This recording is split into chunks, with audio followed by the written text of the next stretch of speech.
안녕하세요. 대박 스페셜 김보람입니다. 네, 3월의 마지막 주말인데요. 지나온 3월 증시를 돌이켜보면 올 들어 이어진 유동성 랠리의 열기를 소화시키면서 숨을 고르는 장이었다 정리해볼 수 있겠습니다. 이제 추가 상승을 위한 모멘텀이 어느 때보다 간절한 시기이기도 한데요. 네, 그래서 4월 증시의 힘찬 도약을 기대하면서 오늘 대박 스페셜 알차게 준비해봤습니다. 오늘은 이성규 팀장과 하창봉 팀장의 강의를 모아봤는데요. 지금 바로 만나보시죠. 첫 번째 기사만 한번 보도록 하겠습니다. 아마 최근에 가장 좀 많이 이슈가 되고 있을 겁니다. 삼성에 관련된 이슈인데요. 그 중에서도 제가 오늘 보여드릴 거는 바로 이 부분입니다. 그러니까 삼성 SDI에 관한 얘기들이 계속 나오죠. 아마 삼성 SDI 같은 경우도 많은 분들이 보유를 하고 계실 거고요. 분명히 최근에 들어서 계속해서 안 좋은 소리들 나오고 있습니다. 뭐 여러 가지 소리들 나오고 있는데 일단 가장 최근에 나온 기사부터 우선적으로 좀 살펴보도록 할게요. 일단 그 삼성 SDI 같은 경우는 그 보쉬라는 회사와 그 SB 리모티브라는 어떤 그 2차 전지 전문 2차 전지인데 자동차용 2차 전지 전문 회사를 합작 설립했었죠. 근데 이 보쉬와의 그 합작이 중단설이 지금 좀 나오고 있습니다. 그런 것들 이제 이렇게 됐기 때문에 2차 전지 산업 자체에 있어서 약간은 좀 삼성 SDI가 뒤처지는 것이 아니냐 그런 얘기들이 나오면서 좀 급락하는 모습도 나왔습니다. 지금 한 3일 정도인가요? 제가 봤을 때 한 3, 4일 정도 지금 계속해서 하락하는 모습을 보이고 있는데 일단은 한번 이 부분에 대해서 이제 좀 집중적으로 살펴보도록 하겠습니다. 많은 분들이 아마 보유하고 계신 분들은 굉장히 걱정이 많을 것으로 좀 생각이 되고 있는데 물론 많은 증권사들에서 이제 얘기들이 나오고 있습니다. 뭐 그렇게 크게 영향 없다 그런 얘기들 나오고 있는데 일단 뭐 지금 현재 삼성 SDI 제가 판단하기에도 뭐 그렇게 크게 영향은 없다라고 보고 있습니다. 그래서 그 자세한 내용들을 일단 뉴스는 이렇게 나오고 지금 현재 나오고 있고요. 이거에 대해서 삼성 SDI에 대해서 그럼 어떻게 해야 되는지 한번 그 투자 전략에 대해서 한번 꼼꼼히 좀 살펴보도록 할게요. 일단 그 SB 리모티브라는 회사 앞전에서 말씀드렸던 것처럼 삼성 SDI와 보쉬가 합작해서 만들어 놓은 회사입니다. 근데 보쉬가 안 한다는데 첫 번째 가장 중요한 건 그거죠. 삼성 SDI라는 회사는 2차 전지 중에서도 이 2차 전지가 어느 부분의 주력이냐면 자동차용은 아닙니다. 사실요. 다들 아시겠지만 그 삼성전자를 필두로 해서 바로 어디냐? 그래서 IT 쪽이죠. IT 2차 전지가 이제 그 삼성 SDI의 주력입니다. 이쪽이 주력인데 지금 현재 보게 되면 자동차용 2차 전지에 대해서 그러니까 SB 리모티브가 합작이 돼서 설립은 됐지만 공급처들이 좀 많이 확보가 되고 있는 그런 실정이고 그런 부분들에 대해서는 일단 공급 자체가 끊긴 것은 아닙니다. 지금 끊긴 거 아니고 그냥 보쉬가 나간다는 얘기인데 무슨 이유에 있어서인지 뭐 나가는 건지 그것은 모르겠지만 말 그대로 매출 비중은 IT가 높습니다. 이게 거의 보통 이제 소위 말하는 이제 캐시카우라고 그러죠. 삼성 SDI의 주력 그 어떤 매출처라고 이제 매출 그 자금을 끌어들이는 그런 요소라고 좀 보시면 되겠어요. 그렇기 때문에 IT용 2차 전지가 주력이고 사실상 그쪽 자동차용으로 보게 되면 우리나라의 그 대표적인 삼성 SDI와 경쟁 기업이 있습니다. 뭐 다들 아시겠지만 LG화학이죠.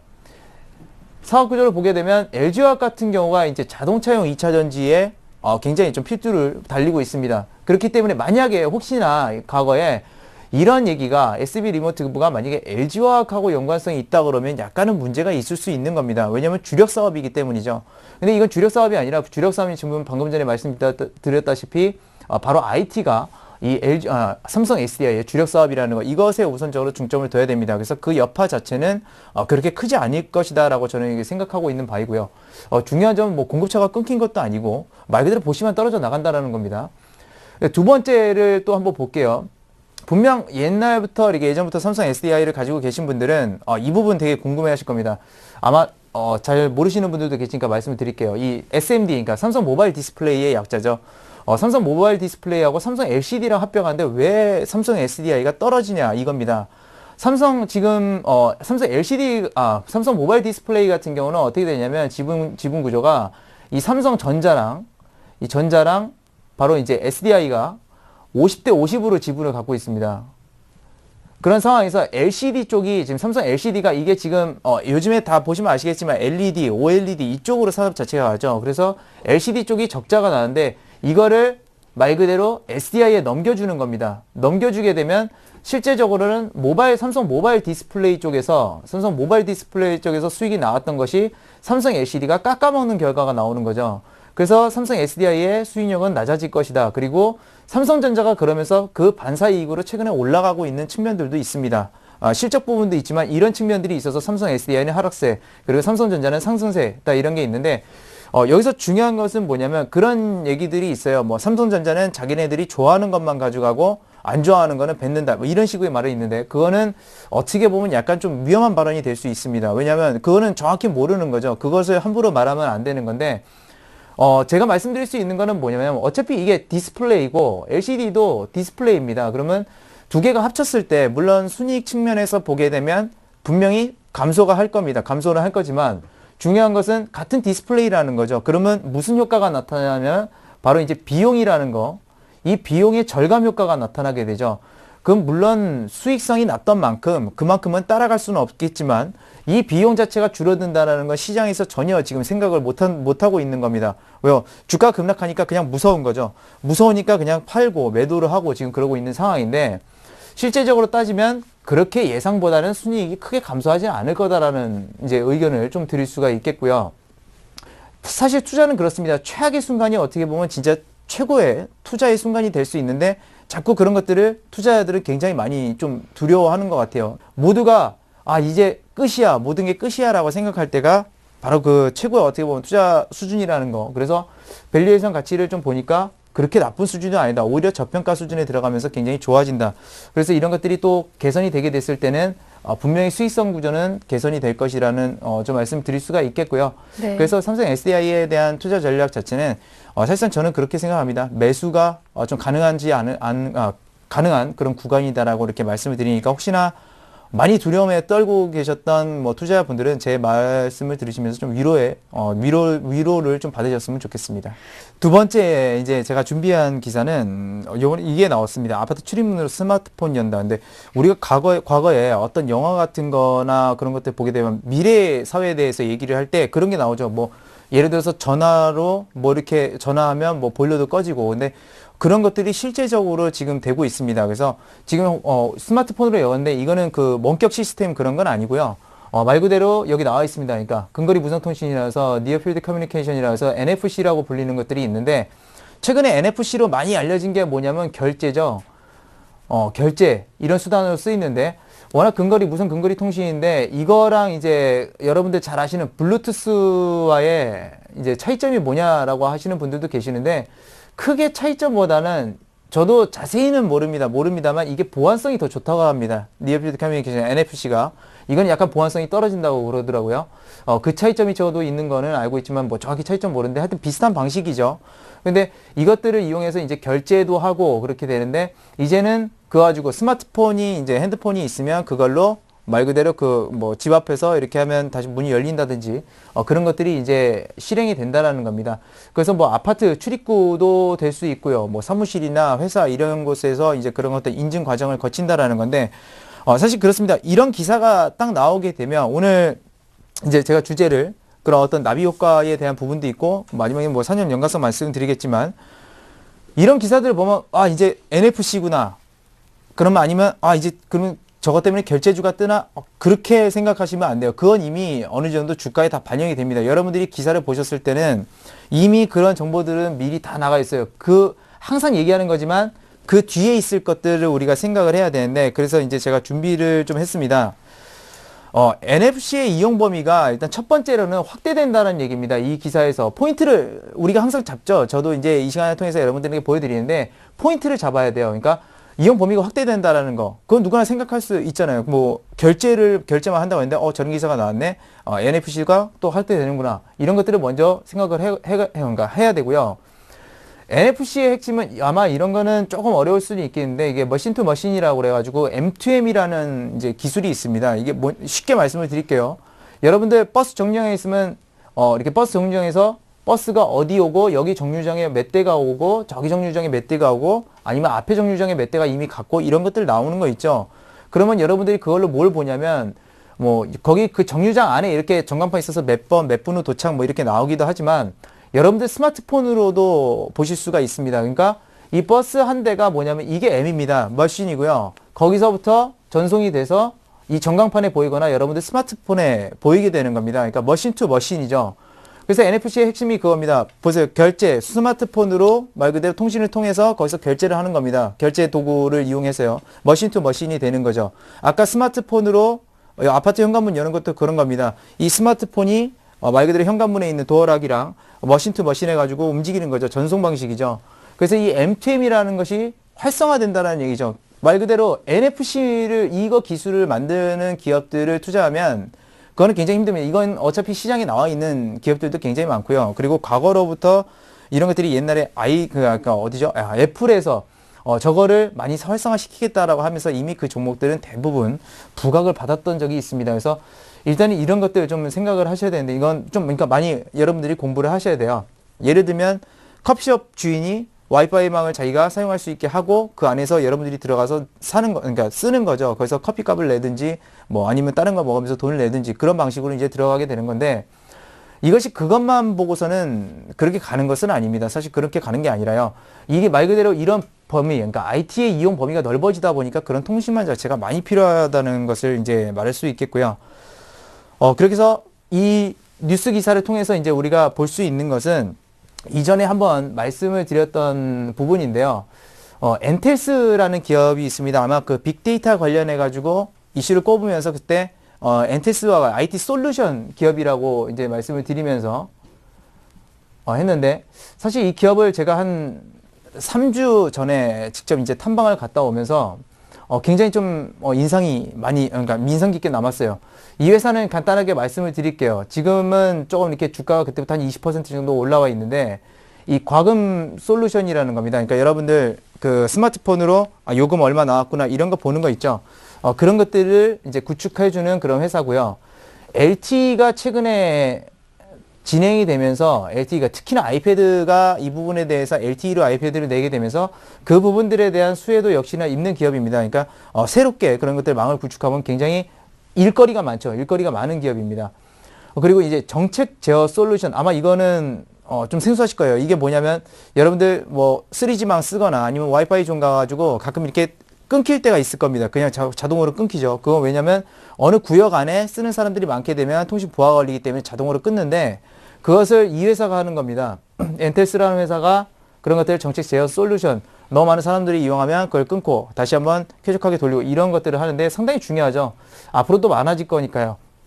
그리고 그래서 이 두 가지가 바로 이제 엔텔스의 이제 주력 산업입니다. 주력 사업 부분이고요. 두 번째 여기는 이제 성장 동력입니다. 여기 써 있죠. 이건 주력이고 그렇기 때문에 여기가 이 회사의 캐시카우적 요소라고 한다면 여기는 성장인데 이 플랫폼 기반으로 해가지고 M2M 시스템이 이제 이 회사의 성장 동력입니다. 실제로 그 위치 기반 서비스 뭐 여러분들 뭐 잘 아시겠지만 아까 말씀드렸던 버스값 SEO고 이런 것들 그런 것들을 하는 것이 바로 이 M2M 시스템이라고 할 수 있겠는데요. 사실 매출 비중은 이쪽에서는 크진 않습니다. 지금 매출 비중이 커지고 있는 것은 어디냐면 일단 여기입니다. 4G랑 LTE 쪽하고 이쪽으로 이제 매출 비중이 커지는 측면이 있고 근데 향후 수익성은 이게 굉장히 좋을 것 같아요. 왜 좋은지는 제가 이따가 또 한번 추가적으로 좀 말씀을 드릴게요.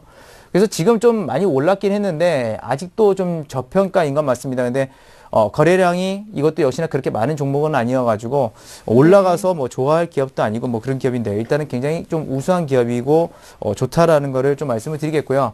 한 가지 이 회사에 좀 단점이 있다고 한다면 SK텔레콤에 대한 그 매출 비중이 상당히 높습니다. 그래가지고 말 그대로 SK텔레콤이 뭔가 그 고객 유치를 못하거나 이렇게 됐을 때 엔텔스도 말 그대로 타격을 받을 수 있는 그런 구조예요. 그래서 좀 개선돼야 될 부분은 바로 그겁니다. 사업자, 그러니까 공급자를 좀 많이 늘려놔야 된다라는 거.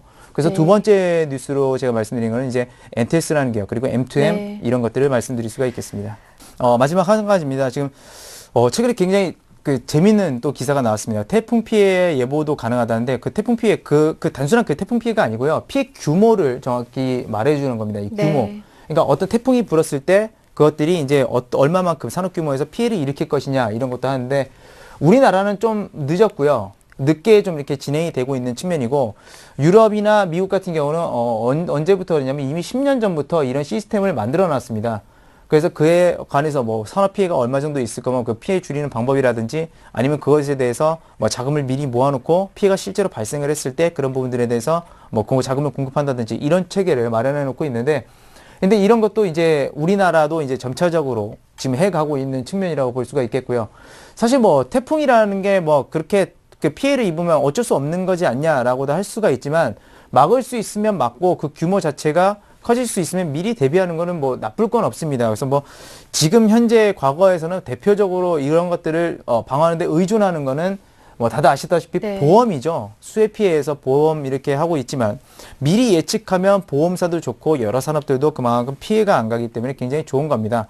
그래서 이것이 저는 이게 이번에 나온 기사 중에서 가장 재밌었는데요.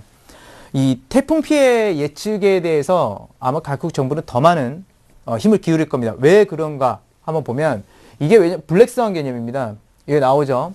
검은 백조라는 뜻이죠. 탈레비라는 사람이 쓴 그 책인데 블랙스완 말 그대로 검은 백조라는 겁니다. 보통 백조 같은 경우는 대부분 흰색이죠. 네. 흰색이 흑조라고 그러니까 해야 되겠네요. 흑조인데 원래 백조인데 흑조가 있다. 그거는 굉장히 가능성이 희박한 겁니다. 희박한 건데 그런 가능성이 굉장히 작은 일들이 발생을 했을 때는 굉장히 큰 충격이 온다라는 것이죠. 사소한 사건들로 인해서 만약에 그 부각이 된다라고 하면 엄청나게 큰 후폭풍이 오게 됩니다. 마치 부메랑처럼 이제 돌아오게 되는 결과인데요.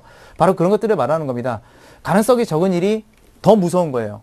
태풍 피해 그거 얼마 되겠어? 뭐 저기서 태풍이 이제 불기 시작했다라는데 그거 얼마 되겠어라고 하는데 실제적으로는 그런 게 더 무섭습니다. 우리가 모르고 덤비는 것이 더 무섭듯이 그런 거죠. 그래서 이 정부들은 이런 어떤 그 태풍 피해에 대해서 추적이라든지 그런 것들을 굉장히 네. 많이 좀 이렇게 연구를 하게 될 거고요.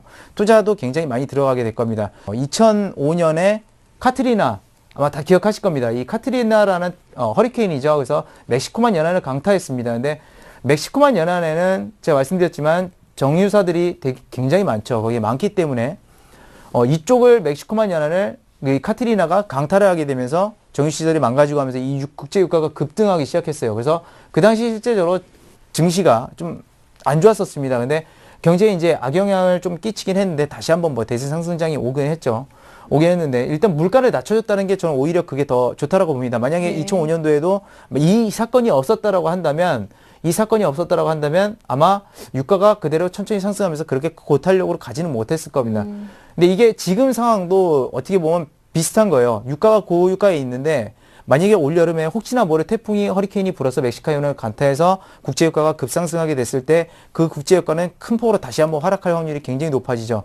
그렇게 되면 물가 부담이 없어지기 때문에 저 같은 경우는 지금 2013년 만약 그냥 이런 일이 일어나면 2013년이 대세 상승장이 잘 될 수 있다. 근데 2012년은 아직까지는 모르겠다라고 얘기합니다. 어쨌거나 그런 것들 경제에 악영향입니다. 근데 지금 기사가 나왔던 것 중에 뭐가 있냐면 최근 10년간에 이 태풍 강도가 점차적으로 강해지고 있다라고 합니다. 바로 그것이 뭐냐면 이제 지구 온난화 영향이죠. 이것저 그 전에 강의 시간에 말씀드렸지만 지구 온난화가 되면 태풍이 발생할 수 있는 그 확률 자체가 그러니까 개수가 많아지고 말 그대로 많은 수분을 동반하고 있기 때문에 그런 부분들이 굉장히 센 태풍으로 이제 발생이 된다라는 얘기입니다. 그래서 지구 온난화 같은 현상들 계속해서 일어나고 있는데 그 전에 제가 뉴스 기사를 또 한번 보여드렸었지만 해수 온도가 또 빠르게 상승하고 있죠. 그렇게 되면 사실 이런 확률들 그러니까 올해 2012년에 과연 2005년 같이 카트리나 같은 허리케인이 멕시코만 연안을 강타할 것이냐, 강타를 못할 것이냐, 그것은 확률적인 얘기지만 확률적으로 따지면 굉장히 높아진다는 얘기가 되겠죠. 그래서 그런 점들이 지금 현재 좀 우려가 되고 있다라는 거고 그렇기 때문에 결국에는 각국에서 앞서서 말씀드렸던 것처럼 태풍 피해라는 것들에 대해서 어느 정도 그 예보를 좀 해주는 것이 좀 이렇게 가능한 추세이기 때문에 일단 네. 그런 부분들에서 이제 나오는데요. 결론을 따지게 되면 이거는 지난번에 한번 말씀을 드렸던 기업인데 코텍이라는 기업입니다. 여기 전부 다 이제 알고 계시는 게 이제 카지노에 집중하고 있는데 분명히 말씀드렸어요. 카지노 자체는 캐시카우입니다. 그러니까 현금을 창출해내는 능력을 뿐이고 사실상 성장 동력으로는 부족하죠. 카지노 모니터 뭐 아무리 카지노를 세우고 카지노 교차 수요가 된다고 해도 언젠가 한계가 도달할 거 아닙니까? 그러면 코텍 같은 경우도 그렇습니다. 새로운 제품들을 이제 만들어내야 되는데 그때 뭐 보여드렸지만 멀티 디스플레이라든지 아니면은 뭐 이런 상황실 모니터 등이 있는데 기상청 상황실 모니터는 그냥 우리가 알고 있는 일반 모니터가 아닙니다. 거기 뭐 보면 터치하는 것도 되고 이렇게 거기 분석이 자체적으로 이렇게 좀 나오는데 말 그대로 특수 모니터입니다. 그렇게 되면 기상청 상황실 모니터 공급이 확대가 되겠죠. 그래서 실제적으로 이 상황실 모니터 그러니까 그 기상청뿐만이 아니라 항공 관제탑이라든지 그런 부분들에서 많은 수주를, 아니, 많은 공급을 원래 해주는 기업이 이제 바코라는 기업인데 이 기업이 전 세계에서 이게 50% 점유율이 넘어가죠. 이 상하실 특수 모니터라는 게. 그러니까 뭐 군사도 있을 거고요. 기상청도 있을 거고요. 이런 등등등 상하실 모니터가 있는데 이 바코라는 기업이 지금 현재 제가 알기로는 한 100억 원 정도의 지금 코텍에 발주 물량을 내준 걸로 알고 있습니다. 그러니까 영원이었어요. 여기서 매출이 하나도 안 나왔었어요. 네. 영원의 매출이, 빵원이었는데 여기서 매출이 나왔다는 것이죠. 그렇다는 것은 무슨 얘기냐면, 아까 그 앞에서 말했던 말 그대로 태풍 피해에 대해서 예측이 가능하고 그런 부분들에 대해서 정부들이 노력을 많이 할 거다. 네. 그런 것이 거짓말은 아니라는 겁니다. 그냥 단순히 예측만은 아니라는 거죠. 이미 조금씩 발생하고 있다라는 거죠. 이 강의의 어떻게 보면 핵심이 바로 이제 지금부터라고 볼 수가 있겠습니다. 그러니까 그 단순히 어떤 한 사람만 보고서 이렇게 선택을 하는 것은 아니라는 것이고요. 오늘 그런 것들을 이제 좀 알려드리려고 하는데, 코텍부터 말씀을 드릴게요. 제가 물론 코텍이라는 기업을 처음 선택했을 때 저는 분명히 뭘 보고 선택을 했었냐면 미국의 뭡니까? 재정 적자라는 부분들이죠. 재정 적자라는 부분이 있고 이런 것들을 메우기 위해서는 미국이 뭘 해야 되냐면 결국 카지노들을 많이 설립을 해야 된다라고 이렇게 말씀을 드렸습니다. 분명히요. 네. 그런 것들을 통해서 이게 설립이 되게 됐을 때 코텍이 전 세계에서 시장 점유율을 가지고 있는 거, 그 카지노 시장에서 가지고 있는 시장 점유율이 예. 약 56%가 넘어간다라고 그랬었습니다. 그렇기 때문에 첫 번째로 이것을 잡았던 거죠. 이 첫 번째로 코텍이라는 기업을 보자라고 해서 갔죠. 실제적으로 탐방을 하러 갔습니다. 탐방을 하러 가서 물론 제가 그 고생한 얘기도 분명히 말씀을 드렸었을 거예요. 그러면서 이제 보고서 거기서 이제 그 IR 담당하시는 분이랑 얘기 나누고 막 하는 과정에서 저도 이제 처음에 이 기업을 갈 때는 카지노만 이제 보고 갔는데 네. 말 그대로 신사업 쪽이 굉장히 또 많이 있는 겁니다. 많이 있는데 이제 그런 것들을 보다 보니까 가장 눈에 띄었던 게 뭐냐면 저는 사실상 상황실 모니터 쪽이었어요. 여러분들 이거 알아두시는 게 좋은데요. 군사 관련된 산업들은 굉장히 좀 면밀히 좀 살피시는 게 좋습니다. 웬만하면 전 세계에서 말 그대로 각 국가에서 지출하는 건 국방비가 네. 제일 높습니다. 네. 그렇기 때문에 군사 관련한 네. 그런 것들이 조금이라도 있다 그러면 그 기업들은 굉장히 관심 있게 보셔야 되거든요. 네. 그래서 군사 상황실이 들어간다는 소리 듣고 솔직히 말해서 깜짝 놀랐습니다. 아, 특수 모니터라는 건 알고 있었는데 그런 쪽까지 쓰이기도 하는구나라고 해서 그때 이제 코텍을 말 그대로 이 기업은 괜찮다. 물론 펀더멘탈이라든지 그런 것들은 다 분석을 하고 왔습니다. 그리고 예상 추정치는 제가 안 잡아요. 네. 예상 추정치는 제가 잡지 않고 거기 가서 예상 추정치를 내놓는 걸 보고서 거기서 조정을 합니다. 그 사람하고 얘기를 하면서 이 부분이 현실성이 있을까요? 없을까요? 그런 얘기들을 하는 거죠. 그러면서 이제 조정을 해가는 과정인데 그런 과정에서 이제 어떻게 보면 그 상하실 모니터라는 부분 보고 매출은 빵원이지만 굉장히 좀 어떻게 믿음이 많이 갔었습니다. 근데 그 전에 이제 대박 플러스를 계속 할 때부터 말씀을 드렸던 건 뭐냐면 네. 바로 그 기상에 대한 부분들, 이런 그렇죠. 부분들이 굉장히 많이 붉어질 것이라는 얘기를 했죠. 그러면 기상청 상황실이라는 얘기를 제가 딱 들었을 때는 어떤 느낌이 들었을까요? 좀 더 확신성을 가졌겠죠. 그래, 매출이 이 회사는 이걸 만들어 놓으면 언젠간 나올 수 있겠구나. 그런 것들을 들어놓은 거죠. 근데 그것을 제가 그때 평가해서 말 그대로 실적 예측치를 이렇게 내놨었지만 그 실적 예측치에 거기는 상황실 모니터 쪽은 제가 빵원으로 계상을 해서 올려놓은 겁니다. 네. 빵원이 하나도 매출이 안 나온 거예요. 하나도 매출이 안 나온 거고, 그렇게 해서 이제 평가를 하게 되는데, 예, 아무튼 이런 코텍의 그 어떤 특수 디스플레이가 이제 가능하다라는 그런 얘기입니다. 이게 왜 중요하냐면, 저번에 이걸 얘기하면서 의료 헬스케어 얘기하면서 제가 한 말씀 드렸던 게, 뭔가, 그러니까 의료 헬스케어에서 그 환자들과 말 그대로 의사가 커뮤니케이션을 해야 되죠. 뭐 진단이 어떻다 해야 되는데, 말 그대로 진단을 했어요. 근데 볼 수 있는 게 아무것도 없다라고 한다면, 어떤 진단을 내려줄 수가 있을까요?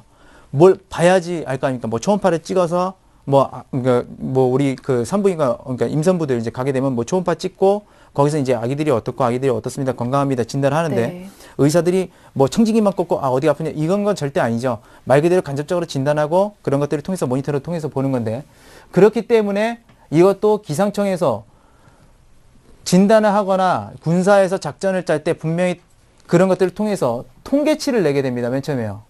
이 통계치를 내게 되고 이 통계치를 토대로 어떻게 해석을 하느냐가 결국 결말이 나오는 거죠. 네. 어쨌든 간에 그런 통계치를 제공하는 것이 바로 이 특수 디스플레이의 코텍의 디스플레이라고 볼 수가 있겠습니다. 물론 다른 쪽도 있겠지만 제가 알고 있는 것은 코텍밖에 없고요. 그렇기 때문에 혹시나 있으시면 제보를 통해 주시면 제가 또 알아볼게요. 일단 두 번째 그래서 볼게요. 그다음에 엔텔스 분명히 연관성이 있다고 하는데 되게 연관성 없어 보이지만 아마 강의 잘 들으신 분들은 아실 겁니다. 어떤 연관성이 있는지. 네. 정보 받았어요. 자, 디스플레이를 통해서 정보를 받았습니다. 그래서 어떻게 해요? 뭐 자기 뭐 분석을 하든지 뭐 스마트폰을 받든지 이렇게 하죠. 근데 그게 아니라 이 엔테스라는 회사가 좀 대단한 기술을 갖고 있는데 뭐 대단하기보다는 제가 생각하기엔 대단한데 옛날에 센서 얘기를 했을 겁니다. 네. 더스트 센서라고 이거는 완전 초미래 기술인데요. 뭐냐면 우리 공중에 이제 센서가 떠 있습니다. 그러니까 눈에 보이지 않고 먹어도 상관없는 건데 이게 센서예요. 더스트 센서라고 거의 진짜 초미래 기술인데 이런 것들을 통해서 공기 중에 습도가 얼마인지 이런 것들을 측정하는 겁니다. 그럼 그 센서가 떠 있으면 그대로 되진 않죠. 이걸 전송해야 되죠. 전송해야 되는데 말 그대로 저기 적도 지방에 말 그대로 그런 더스트 센서나 아니면은 그냥 일반 센서가 뭐 어떻게 떠 있다고 가정을 해보죠. 그러면 거기서 뭐 수분이 얼마만큼 증발하고 있고 지금 순간에 온도가 얼마만큼 올라가 있고 그런 것들을 측정할 수가 있겠죠. 측정한다고 다가 아니죠. 물론 그런 산업에 있어서 제가 핵심으로 꼽는 거는 물론 센서가 맞습니다. 센서가 맞는데 이 센서를 정보를 전달해야 되잖아요. 그래가지고 이 디스플레이로 받든지 스마트폰으로 받든지 뭔가 받아야 돼요. 이게 바로 전송하는 시스템이 이게 M2M입니다.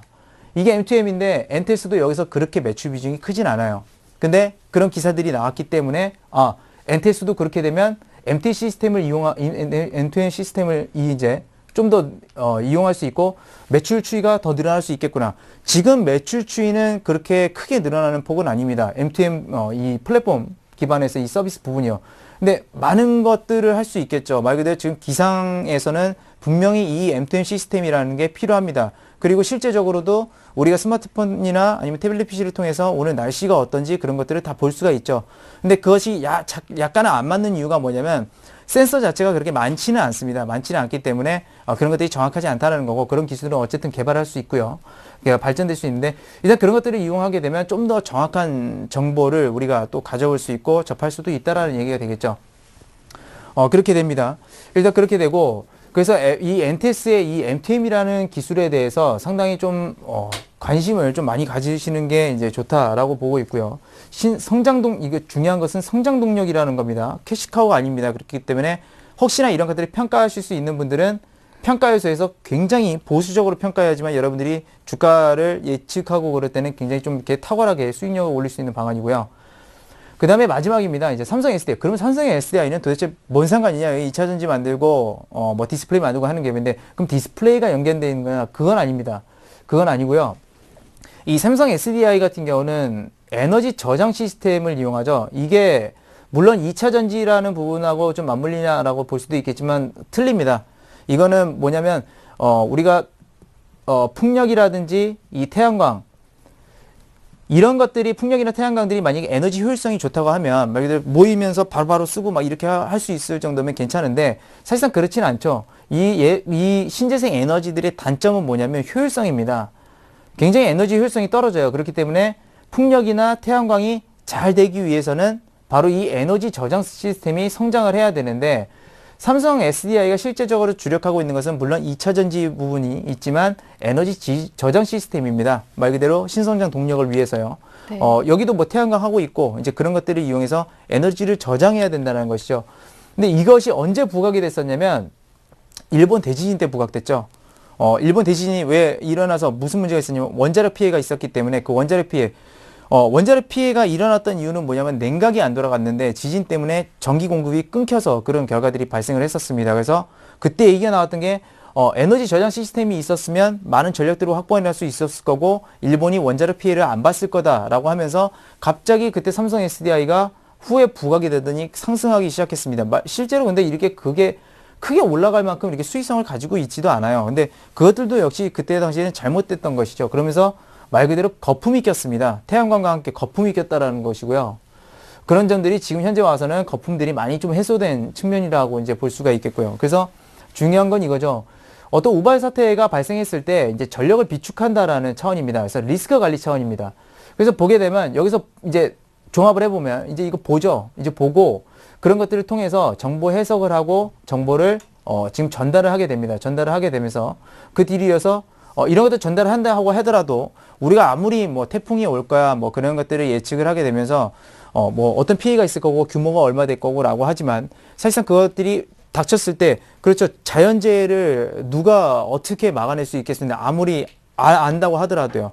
만약에 말 그대로 작년같이 일본만 대지진이 일어났을 때 그 정도의 해일이 밀려올 때 그거를 어떤 수단으로 막을 수 있을까요? 안다고 해도 못 막죠. 이제 그런 점들이 문제입니다. 그래서 이런 것들 리스크 관리 차원에서 분명히 갈 수 있을 거다라고 이렇게 보고 있는데요. 지금 보게 되면 제가 따로 뽑은 것 같지만 네. 결과적으로는 이 산업들이 이어집니다. 이것들이 이제 뭐라고 볼 수가 있겠냐면 바로 포트폴리오의 중요성입니다. 포트폴리오. 네. 여러분들 포트폴리오 짤 때 나는 바이오가 좋으니까 바이오 사야지 아니면 네. 뭐 음식료가 좋다니까 음식료 사야지 라고 하는데요. 실제적으로 포트폴리오는 그렇게 짜서 아무런 효용성이 없습니다. 그러니까 네. 관계되는 산업들이 있고요. 두 가지 방법이 있어요. 그러니까 관계 산업으로 포트폴리오를 짜는 방법이 있습니다. 아까 앞전에 이 코텍하고 그러니까 삼성 SDI, 엔텔스, 코텍 같은 경우는 관계 산업을 통해서 말 그대로 이 산업들이 선정했을 때 같이 움직일 수 있다라는 그런 어떤 포트폴리오 차원에서 가져가는 거고 해지용이 있습니다. 해지용이라는 거 다 아실 거예요. 어느 부분이 수익이 났을 때 어느 부분이 방어를 해주고 그런 점들이 이제 해지용이라고 있는데 두 개 중 보통 하나로 많이 그러니까 짜는 방법들이 있는데 보통 이 방법도 괜찮고 이 방법도 괜찮지만 상대적으로 해지라는 것은 어느 정도 수익성을 좀 떨어뜨리면서 안전성을 크게 가져가는 것이기 때문에 물론 이 방법이 더 수익성은 큽니다. 근데 이 해지도 공격 해지가 있고 방어 해지가 있죠. 공격 해지 같은 경우는 예를 들어서 뭐 원달러 환율에서 원화가 강세가 되고 달러가 약세가 된다고 한다면 달러는 막 파는 겁니다. 막 팔고 원화는 막 사들이는 거죠. 그러면 원화 올라가고 달러 내려갔을 때 이중으로 굉장히 큰 수익을 보게 되죠. 네. 그런 것들이 이제 공격 해지라고 하는데 그래서 여러분들이 포트폴리오를 한번 짜보세요. 여러분들이 갖고 있는 그 포트폴리오가 분명히 있을 겁니다. 뭐 사고 했는데 그런 것들이 연관 산업이 되어 있냐라는 거 우선적으로 중요합니다. 산업이라는 거는 혼자 가지 않죠. IT 기술 백날 발전하면 뭐합니까? 그거 쓸 수 있는 기업들이나 기술력이 안 받쳐주면 결국 그 산업은 죽게 되는 겁니다. 그렇기 때문에 연관 산업 자체와 파급 여력 부분이 상당히 중요하다고 볼 수가 있겠고요. 두 번째로 제가 이제 말씀을 드리는 것은 제가 가끔 이렇게 방송을 하게 되면서 이제 종목 상담이라든지 아니면은 그냥 일부 투자자들을 만나면서 깜짝깜짝 놀라는 경우가 있어요. 30% 비중을 담았답니다. 뭐 이건 괜찮아요. 50% 비중을 막 담았대요. 100%도 있어요. 네. 저는 진짜 이 말 들을 때 깜짝깜짝 놀랍니다. 저는 그럴 정도로 어떤 기업을 이거는 무슨 얘기냐면 그 기업을 100% 신뢰한다라는 얘기예요. 사실 제가 경영을 해서 제 회사를 100% 믿냐라고 해서 저도 그러진 못할 것 같아요. 제가 말 직접 경영을 한다라도. 근데 남이 경영하는데 그걸 어떻게 100% 믿고 투자를 할 수가 있냐는 거죠. 이거는 굉장히 위험한 겁니다. 이거는 공격 해지도 아니고 네. 아무것도 아니에요. 그래서 이런 것들은 굉장히 좀 자제하시기 바라겠고 50%도 상당히 좀 높습니다. 높고 30% 자체도 굉장히 높아요. 근데 이 분산 투자의 중요성이라는 게 뭐냐면 왜 분산 투자를 이렇게 여러 개를 해놓냐면 아까 그 앞전에 말씀을 드렸던 이 세 개의 기업이 만약에 움직인다 했을 때 갑자기 카지노 막 세운대요. 코트에 올라가겠죠. 엔테스랑 지금 삼성 SDI 떨어질 수도 있는 거예요. 주식이라는 게 무조건 펀더멘탈이 좋다고 해서 올라가는 것도 아니에요. 왜냐면 펀더멘탈이 늦게 부각이 될 수도 있는 거고 먼저 부각이 될 수도 있는 거니까. 그래서 그런 점들 시기가 누구도 몰라요. 뭐 언제까지 얼마 간다라고 하지만 그건 아무도 모릅니다. 언제 부각받을지 모르고 다만 예측을 요 정도에 하고 있는 거죠. 그렇기 때문에 이 시기가 맞아떨어지는 거를 노리고서 들어가는데 언제 갈지 모르기 때문에 말 그대로 이거는 안 뜨고서 커지노는 무산됐는데 갑자기 NTM 시스템이 엄청나게 뜹니다. 엔테스 요즘에 가는 이유는 NVA 연호 때문이에요.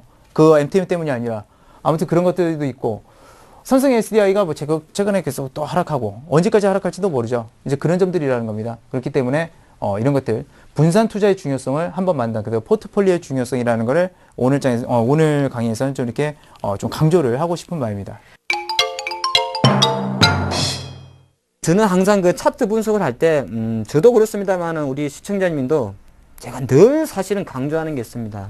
바로 이 밑에 지금 잘 안 보이시는데 자기가 시장이라 생각하고 차트를 보십시오. 제가 늘 이 한마디가 사실은 오늘 할 수 있는 기술적 분석의 거의 맥락이지 않나 말씀드리겠습니다. 그러니까 내 기준이 아니고 내가 세력이고 내가 시장이고 그래서 과연 내가 나보다 조금 생각이 살짝 짧게 하고 들어오는 친구들을 어떻게 해야 내 주식을 쉽게 가져갈 수 있을까? 그리고 나는 10,000원에 산 사람이야. 지금 주가는 20,000원이고. 예, 그랬을 때 보통 사람들은 20,000원이 비싸다 생각하는데 나는 30,000원까지 만들 거야. 그랬을 때는 어떻게 차트를 만들어 가야 쉽게 말해서 이렇게 뭐라 그럽니까? 깰 수 있지 않을까? 그래서 관점은 항상 차트라는 거는 제가 지론입니다. 내가 시장이고 내가 메이저고 내가 신이 되면 안 됩니다. 그러지 마시고요. 그냥 생각을 할 때, 접근을 할 때 항상 그렇게 상대적인 관점으로 한번 접근해보자 말씀드리면서 종합편이니까 이제 요약 정리입니다.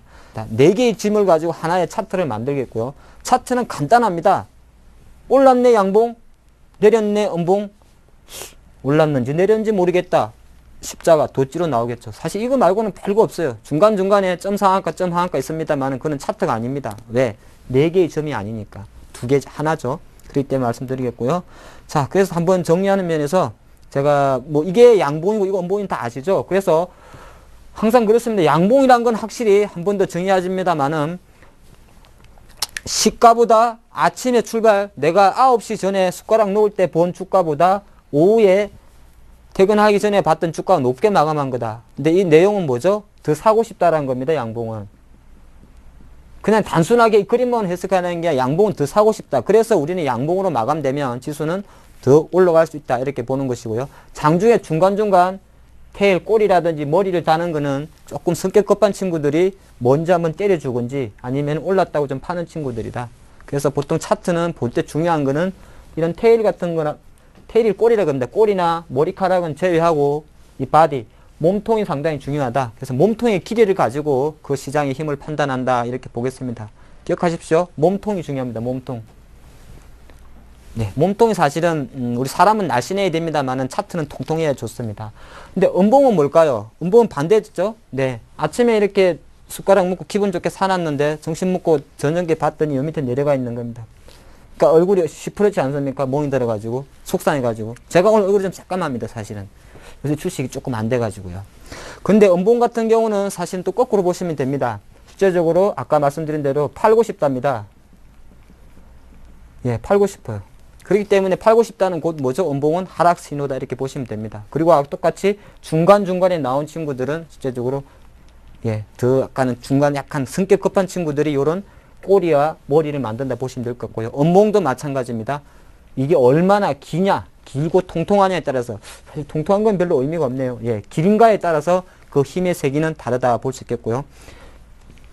도찌라는 건 뭐죠? 예, 도찌라는 거는 모르겠답니다. 살까 말까 아무 생각 없다. 그리고 별로 애들이 오늘 장은 안 본 애들이 도찌를 많이 만듭니다. 시장이 약간은 변곡으로 간다기보다는 조금 답답하게 쉴 때 예, 이렇게 봅니다.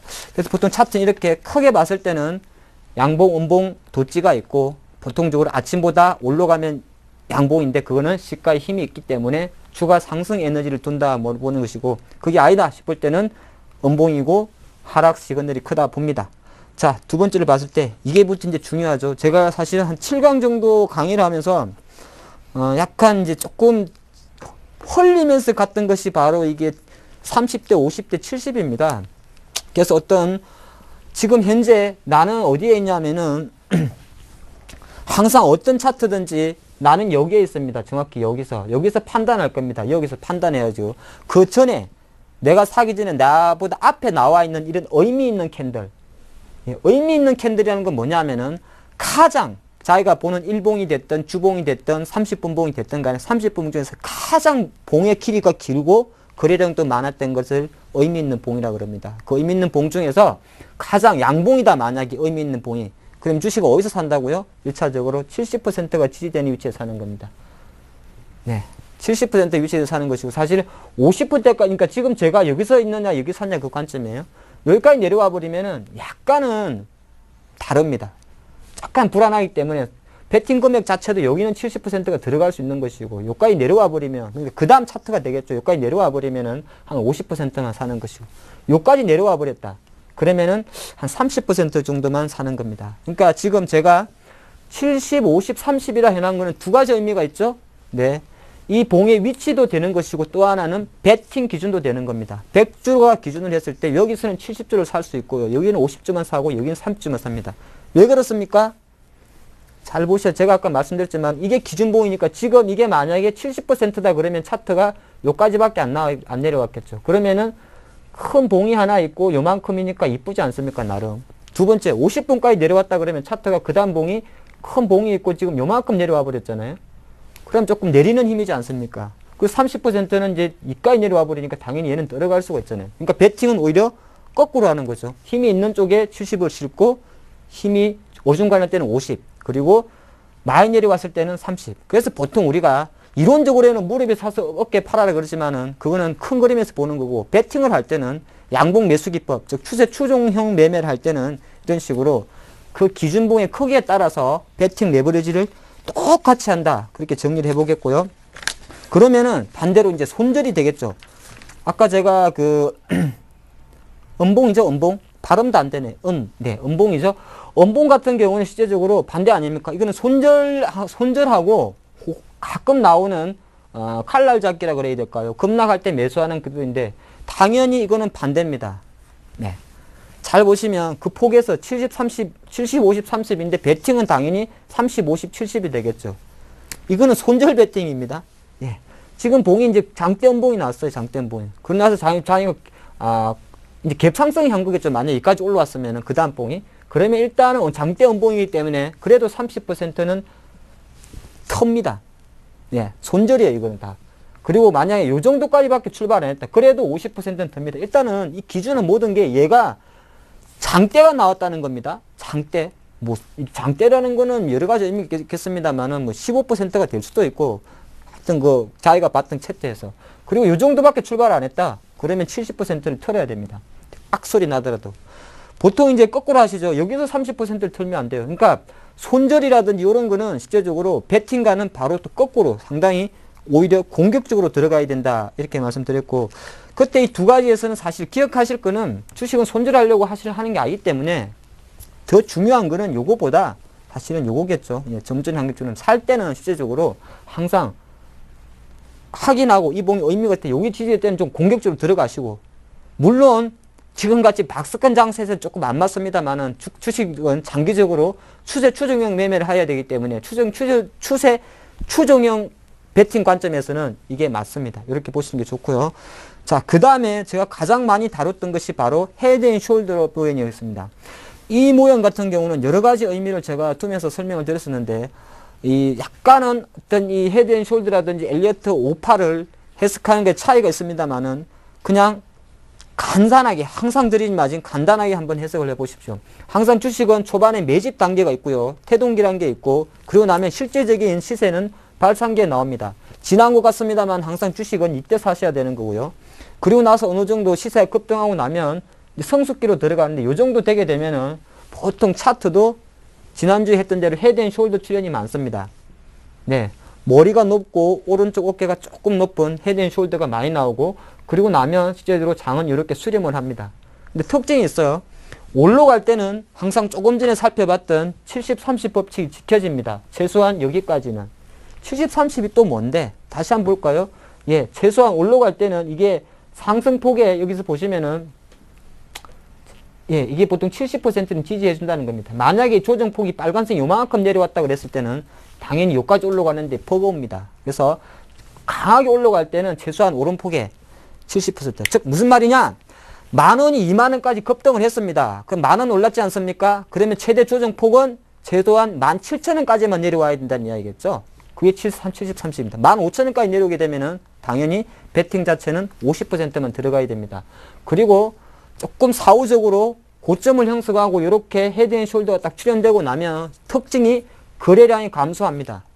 거래량이 감소하고 가장 중요한 게 지지선이나 지지력이 상당히 약해지기 때문에 이때는 어지간해서는 이때는 지지선을 끄면서 올라갑니다만 내려올 때는 웬만해서는 차트에 선 긋지 마십시오. 수평선.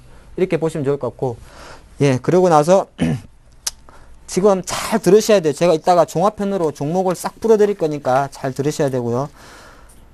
그 다음에 이제 3중 천정 배팅하기가 있다 이렇게 말씀드렸는데, 아까 조금 전에 살펴본 헤드 앤 숄더와 거의 비슷합니다. 여기 잠깐 보시면 만약에 지금이 지난 것 같습니다만은 여기서 사실은 더 올라가는 경우가 있습니다. 오늘의 하이닉스가 그 패턴이다 말씀드리겠고요. 그리고 여기서 못 올라가서 내려가는 종목도 있습니다. 뭐 신규 중에 이런 종목이 많았겠죠. 이렇게 보시면 좋을 것 같고, 그 다음 패턴 가면 이거는 삼중천정. 보통 기술적 저항에서 투고는 밀립니다. 투고 이런 말 쓰면 되나요? 보통 이중은 이렇게 잘 빠져요. 근데 삼중은 사실은 이게 오히려 이제 약간 다릅니다. 삼중천정도 고점이니까 매도 아니야? 이렇게 가는 거 아니야? 이렇게 보는데 사실은 이때보단 이때는 조금 내려옵니다. 예, 요건 일단은 지금 알고 계시면 돼요. 그래서 보통 전고점이 두 번 닿았을 때는 그냥 자연스럽게 내려온다 싶고, 요 정도 날라오면은 이때부터는 사실 TS를 걸어줘야 됩니다. 다 팔지 말라는 거죠. 한 60%만 팔고 여기서 한 70%가 조정이 되면 다시 올라가니까 이런 거는 어느 정도 역발상이 필요하다. 예, 다 애들이 판단 말이죠. 근데 이때 나중에 차트 잘 보시면 거래가 감소합니다. 나중에 보겠지만 골프존이 이러다가 올라가 버리는 케이스가 나온다 말씀드리겠고요. 다음 번째 같은 경우는 급락했을 때, 조금 전에 살펴본 거는 사실은 급등을 하고 나서 그름이고, 이거는 어떤 이슈가 됐든 간에 이렇게 장기적으로 여기에 있던 주가 급락을 하고 나서 최소한 이렇게 한 번, 두 번 올라갈 때, 요때 급락 후 반등했는데 삼중천정이 갈 때, 이때는 어떤 배팅을 하느냐. 사실은 그때고 가장 중요한 거는 기간, 얼마나 옆으로 기었느냐가 핵심이다 할 수가 있겠습니다. 핵심이다 할 수 있겠고, 마지막으로 잠깐 드리면은 이평선인데 아까 지금 지수와도 거의 마찬가지입니다. 항상 지수 이평선은 뭐 간단하게 5일선, 20일선도 있습니다만은 가장 중요하게 생각하는 거는 한 21선, 약간 중기 투자가 분이라면 제일 먼저 기본 조건이 정배열이어야 된다. 정배열 뭐죠? 예, 21선, 60일선보다 위에 있어야 되는 겁니다. 그래서 정배열이라 그러고, 기울기가 완만하다. 이 말은 무슨 말이냐면은 너무 급등주는 이 수급 패턴이 안 맞습니다. 그래서 기왕이면은 완만하게 경사각도 한 4도나 5도 정도 완만하게 올라가 주는 게 힘이 있더라. 세 번째는 기왕이면은 실적도 좀 되고 수급도 좀 받쳐주고 테마도 좀 되는 종목이 좋더라. 그렇게 정의해 보겠고요. 마지막으로 지난주에 본 거는 실제적으로 만약에 주가가 어느 정도 고점에 왔다는 생각이 들 때는 어떤 패턴이 나오는 걸 보니까 조금 전에 살펴본 대로 뭐 1, 2, 3, 4 이렇게 급하게 오르고 나서 사실은 고점에서 캔들상 이렇게 샛별형이 많이 나오더라. 샛별이나 비스캔이 많이 나오더라. 이렇게 보시는 것이고, 또 저점 대비로 가격을 계산해 가지고 항상 저점 대비 출발 스타트 기준으로 해가지고 이것이 50%냐 더블이냐에 따라서 좀 쉴 수 있더라. 그렇게 한번 빠르게 정리를 해봤습니다. YG 엔터테인먼트 같은 경우에는 차트에서 뭐가 나왔습니까? 전형적인 하락 시그널이 나왔습니다. 자, 어떻게 하락 시그널? 지나온 것 같습니다만은 지나왔죠. 예. 일단은 사후적으로 이 종목 같은 경우는 사실은 저도 사실은 YZ는 좀 사도 된다고 봐요. 결론적으로 말씀드리면. 상승을 하고요. 요까지만 딱 보면 뭐가 보이시죠? 사실 이거는 외부 변수이기 때문에 저도 맞출 수가 없어요. 조금 지나면. 요까지만 보면 아까 말씀드린 대로 이게 헤드 앤 숄더 아닙니까? 머리가 있고요. 여기서 물론 이거는 빅뱅 때문에 올라왔습니다. 근데 그건 중요한 게 아니죠. 차트는. 그리고 나서 내려왔는데 사실 기로에 있었죠. 근데 재수가 없으려니까 모 정권사에서 YG엔터 목표가를 내려가지고 사실은 요날 정확하게 표현하면 요날이 되겠네. 요날 급락을 시켜버렸습니다. 그런 상태에서 어느 정도 되돌리려고 했는데 급락을 했는데 5일의 시간을 줬는데 못 되돌렸죠. 주식은요 오래 기다리지 않습니다. 왜? 이날 산 친구들이 많거든요. 안 봐도 거래량이 많지 않습니까? 근데 3일 동안 한 2, 3% 내에서 버벅거려 버리면은 실제적으로 단기적으로 좋아했던 개인들은 털어버립니다. 그래서 지금 볼 때는 이 차트가 아무리 좋아 보입니다만은 실제적으로 그래 원리를 조금 생각한다 그럴 때는 결과론적으로 내려와 버립니다. 자, 이렇게 됐고요. 그러면 중요한 거 앞으로 어떻게 될 거냐에 대해서는 내려줘야 될 거기 때문에 차트로만 보면 이 종목은 망가진 차트입니다.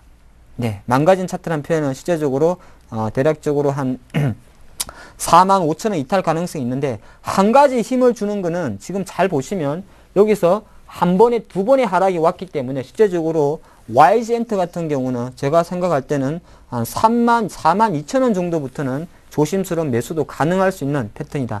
패턴이 외부 충격 때문에 깨졌기 때문에 급락이 좀 컸다. 그렇게 해석을 해보겠습니다. 저희가 준비한 강의 모두 잘 들어보셨나요? 여러분 모두에게 유익한 시간이었기를 바랍니다. 하지만 한 가지 아쉬운 소식을 전해드려야 할 것 같습니다. 오늘이 대박 스페셜 마지막 방송이었는데요. 그동안 저희 강의를 사랑해준 모든 분들께 진심으로 감사드린다는 말씀을 전합니다. 여러분 모두 늘 건강하시고요. 지금까지 대박 스페셜에서 여러분과 함께한 내용들이 여러분의 성공 투자에 큰 힘이 되길 바라면서 오늘 대박 스페셜 그 문을 닫도록 하겠습니다. 지금까지 시청해주신 여러분 진심으로 고맙습니다.